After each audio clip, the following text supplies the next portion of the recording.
Hello friends, इस news में आपका स्वागत है। आपको जानकारी होगा, पारा शिक्षक अपने मांगों को लेकर के हड़ताल में थे। उस समय हड़ताली पारा शिक्षकों के वेतनमान पर रोक लगा दिया गया था और हड़ताल की अवधि के दौरान पारा शिक्षकों को वेतनमान नहीं दिया गया था।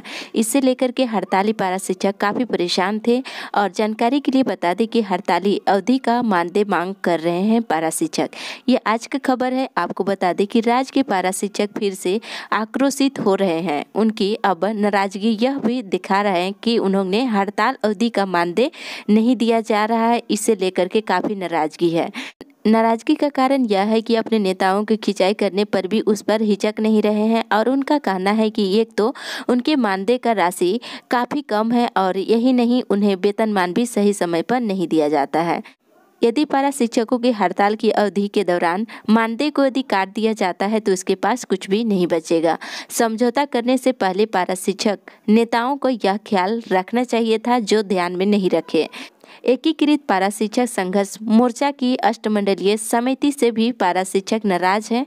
उसका कहना है कि हड़ताल समाप्त करने से पहले शिक्षकों की राय भी लेनी चाहिए थी। इतना ही नहीं, रांची में एकीकृत पारा शिक्षक संघर्ष समिति की बैठक में इसे लेकर के शिक्षकों में काफ़ी रोष देखने को मिला है और वहीं शिक्षकों ने यह भी स्पष्ट कर दिया है कि जब तक उसका अस्थायीकरण नहीं हो जाता और नियमावली नहीं बन जाती और वेतनमान नहीं मिलता, वे बायोमेट्रिक प्रणाली से हाजिरी नहीं बनाएंगे। पारा शिक्षकों का कहना है कि जब तक वेतनमान, नियमावली और अस्थायीकरण की नीति लागू नहीं हो जाती तब तक बायोमेट्रिक्स हाजिरी नहीं करेंगे। और साथ ही रांची में संयोजक द्वारा आहूत बैठक में अष्टमंडल के संयोजक विनोद बिहारी महतो और दशरथ ठाकुर ने भी बायोमेट्रिक्स के विरोध का बिगुल फूंक दिया है। यानी कहा जा, जब तक पारा शिक्षकों की मांग को स्वीकार और लागू नहीं कर लेते, उस पर सरकार नियमावली नहीं बना लेते, तब तक विद्यालय में बायोमेट्रिक्स हाजिरी नहीं चलेगी। तो आप देख सकते हैं कि राज्य भर के पारा शिक्षक हड़ताल की अवधि के दौरान की रकम यानी कि मानदेय की मांग कर रहे हैं। अब देखना यह है कि हड़ताल की अवधि के दौरान मानदेय पर सरकार इस पर क्या विचार लेती है।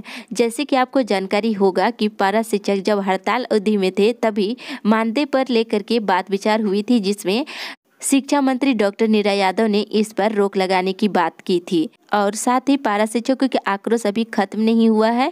कुछ समय पहले यह खबर आई थी कि पारा शिक्षक सरकार को 90 दिन के लिए मोहलत दिए हुए हैं।